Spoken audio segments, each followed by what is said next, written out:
David Esposito, bonjour et bienvenue à Pau. Bonjour. Vous êtes né à Naples, Oui. d'un papa commerçant et d'une maman enseignante. Comment vous savez ça? C'est vrai. À 5 ans, vos parents vous offrent un orgue bon tant pis, ce qui va vous permettre d'étudier le piano. Plus tard, vous achetez une guitare où vous montez votre premier groupe. Oui. Vous tentez le concours de l'école Mogol où vous allez étudier la musique pendant 3 ans. De bons souvenirs, je suppose. Est-ce que vous pouvez nous en parler? Oui, c'est vrai, tout c'est vrai, c'est incroyable. Et c'est ma vie. Non, mais c'était ça. Et j'ai eu cette expérience passée avec Mogol pour 3 ans. On jouait les chansons de Lucio Battisti, on se baladait par l'Italie en jouant les concerts, en faisant tout ça. C'était une expérience vraiment importante parce que ça m'a appris beaucoup de choses. Et lui, c'est un mec qui a plein de conseils à donner, donc c'était vraiment touchant. Tout va s'enchaîner. Vous composez pour le regretté Grégory Le Marchal, écrit l'histoire, une adaptation de votre morceau You So Ketu. Pour Florent Pagny, extrait de Baryton. Beaucoup d'artistes vous ont fait confiance, alors on va les nommer, hein. Tina Arena, Sylvie Vartan, Élodie Frégé, Muriel, Johnny Hallyday, Céline Dion. Chaque artiste est bien évidemment différent. Comment trouvez-vous l'inspiration pour que celle-ci fonctionne à chaque fois? Les chansons que vous avez signées sont reproduites sur 7 millions de CD vendus en France et à travers le monde, des chansons qui sont vendues à près de 12 millions d'exemplaires. Expliquez-nous. Bon, c'est difficile d'expliquer. Je sais juste que je compose à la maison et j'essaie de trouver des choses qui peuvent aller pour les artistes qui me demandent des musiques. Quand j'ai la chance de pouvoir rencontrer en direct les artistes, c'est mieux parce qu'en parlant avec eux, on échange et on comprend ce qu'ils ont envie de faire, etc. Donc il n'y a pas une recette précise, mais c'est parfois surtout l'inspiration qui bouge à faire des choses, à travailler, à composer, la passion pour la musique. Donc après, c'est touchant quand même d'écouter les différentes compositions chantées pour tous les artistes. En 2008, votre premier album en solo, puis un nouveau projet que vous confiez à Régis. C'est Kareli. Voilà. Unomo. Voilà. Ouais, vous parlez des difficultés d'être un homme.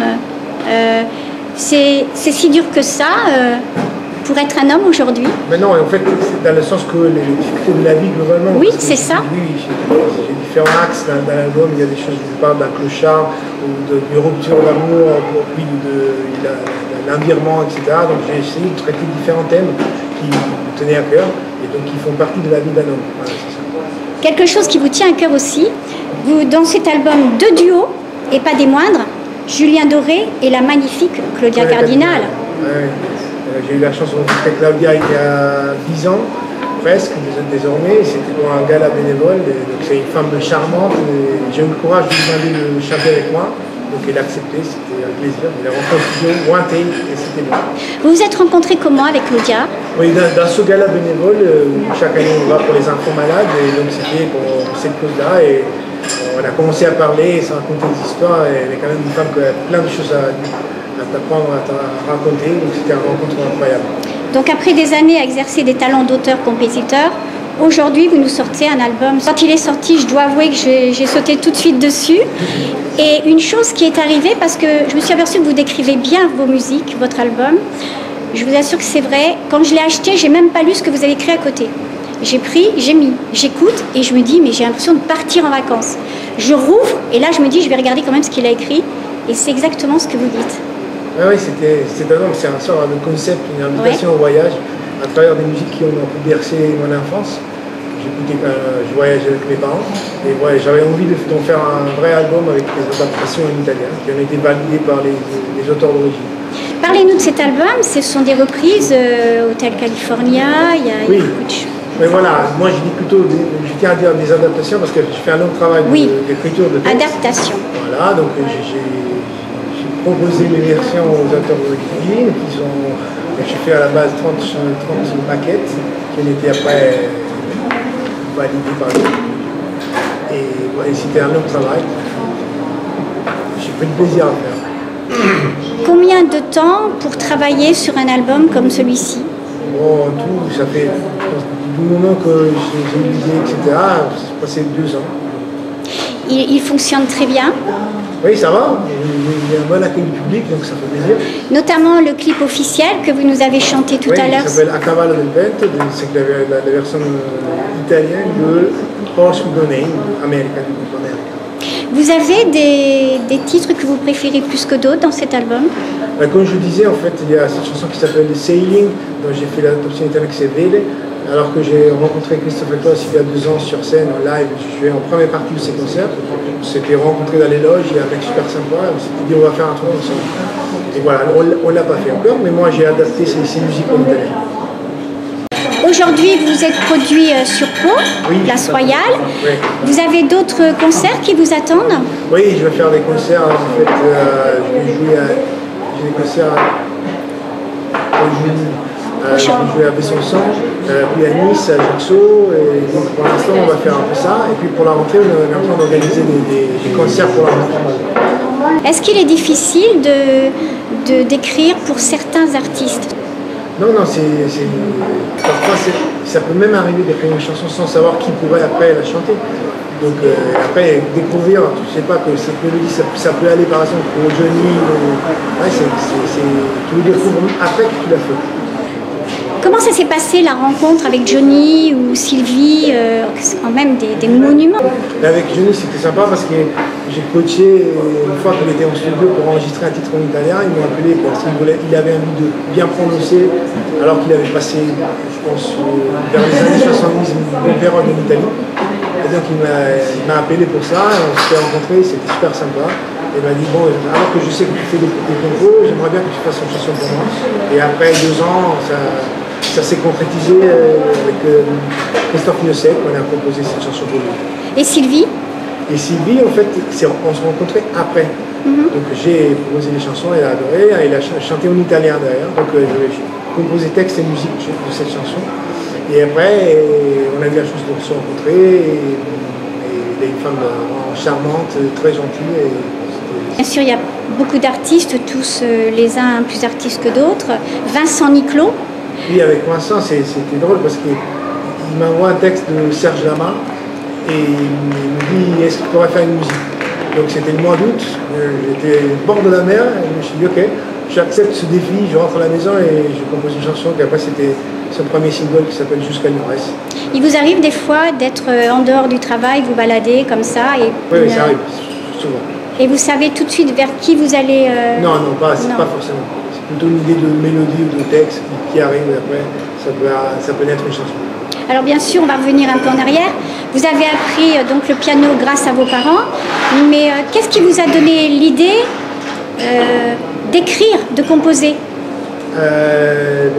Cette passion pour la musique et le fait que je croyais à un moment donné de ma vie d'avoir des choses à raconter, donc je me lance, je vais voir.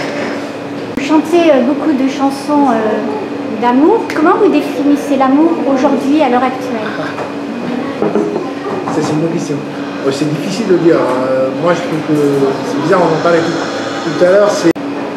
Moi, si je dis pas l'amour, je ne vois pas un truc éphémère. Donc, c'est plutôt la recherche de quelqu'un qui puisse t'accompagner dans la vie pour la majorité du temps possible et partager plein de choses avec quelqu'un. C'est pas facile à trouver, mais c'est que nous tous, je pense, on souhaite avoir dans la vie. Vous cherchez? Oh, je parle pas de ma vie privée.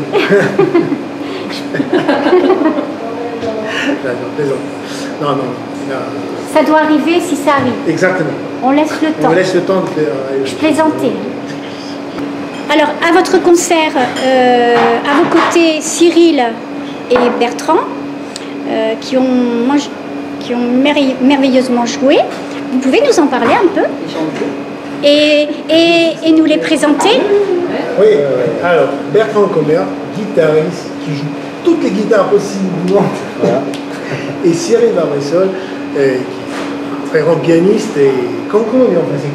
Dis pas clavicon, le mec qui joue le clavier, pianiste, ça va. Donc, claviériste, ça existe pas. Ça marche pas. Il n'y a pas de diplôme de claviériste. Il n'y a pas de diplôme, ça. Non, mais on s'est rencontrés déjà avec Bertrand récemment pour le live qu'on a monté pour le concert qu'on a fait ensemble avec Cyril. Il a joué sur le monde. Voilà, sur le monde un jour d'avant et il a enregistré la chanson de la vie. Vous pouvez un peu nous raconter votre histoire, chacun? Ah, mais là, on n'a que 40 minutes. Ben oui. 40 minutes. Dire une anecdote. votre Non, histoire. inspire-moi.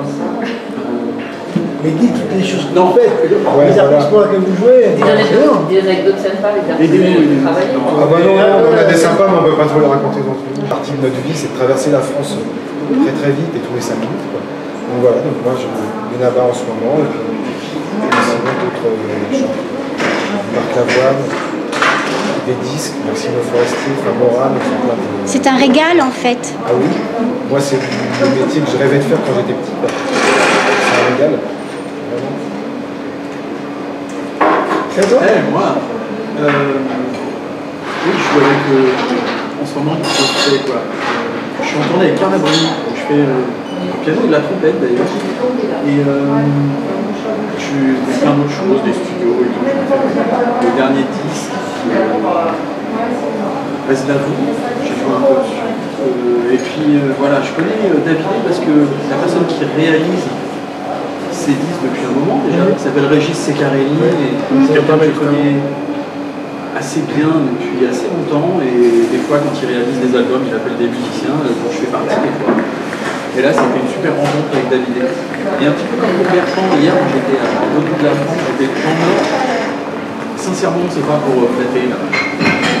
Quand il m'a demandé, je savais que ça serait un peu galère parce que l'avion très très tôt, beaucoup de kilomètres et tout, mais sachant que j'allais retrouver ces deux gars, c'est vraiment plaisir. Et c'est aussi cette partie du boulot. On a le choix d'accepter ou non, des fois pour des raisons qui ne sont pas que financières ou que professionnelles à long terme. Bien sûr. Juste parce qu'on va rencontrer des gens sympas. Même pas que artistique. Oui, même pas que artistique. Bon, ceci dit, là, il y a beaucoup de choses qui sont réunies quand même avec David. Il y a de l'artistique, il y a Ouais, aussi c'est gentil les gars. Là, c'est un truc super sympa à faire, quoi, c'est vrai. ça met bien, Jouer, on etc., rigole c'est bien. vachement bien. C'est vrai que c'est chouette. Et oui, c'est En vous regardant, Un musicien, c'est un vrai truc. tout à fait. En vous regardant, et ça c'est sérieux, en vous regardant de chaque côté jouer avec David, personnellement j'ai eu l'impression que c'était vos musiciens. Depuis longtemps. Ouais, ouais. Et ouais. Mais on est content d'être là, vraiment. Et je pense que ça se voit. Et puis, vraiment, on ne triche pas, on est hyper contents. Vous allez rejouer avec eux, David? Vous allez rejouer avec eux? Non, non, c'est pas Après, c'est qu'ils ont dit non, c'est sûr que Je pense pas. je plaisante. Mais bien sûr que oui. Mais bien sûr que oui. Est-ce qu'un jour ça vous dit de venir faire, je sais pas, un concert à Pau? Mais oui, pourquoi pas, on va organiser ça et on est encore plus grand. Au Zénith par exemple? Waouh. On verra. Au Zénith de Pau? Oui, on verra. C'est pas de moi. Pourquoi pas? Pourquoi pas? Oui, pourquoi pas. Avec plaisir. Est-ce que vous seriez d'accord de nous chanter quelque chose là? Comme ça, Oui. pour la guitare, vite fait, on fait un truc. Ouais, si ça vous dérange pas. Bah, si tu veux. On fait un truc. Oui, faites un truc tous les deux, comme ça sera.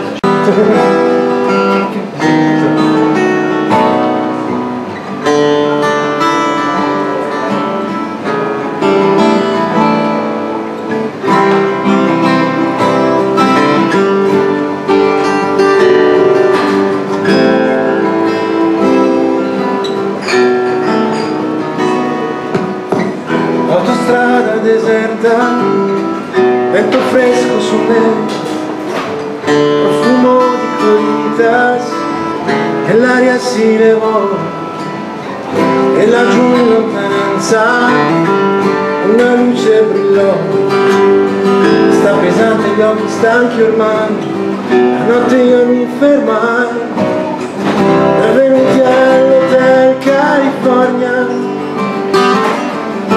Splendida, voltiamoci,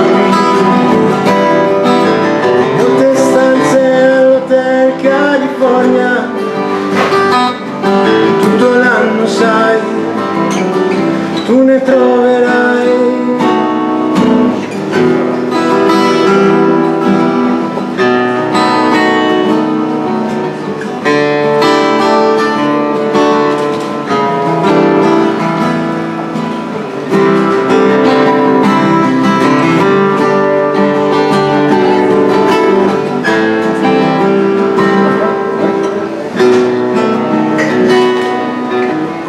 Benvenuti all'Hotel California.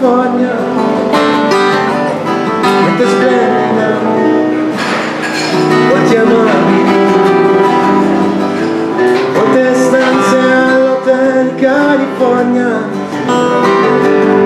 tutto l'anno sai, tu ne trovi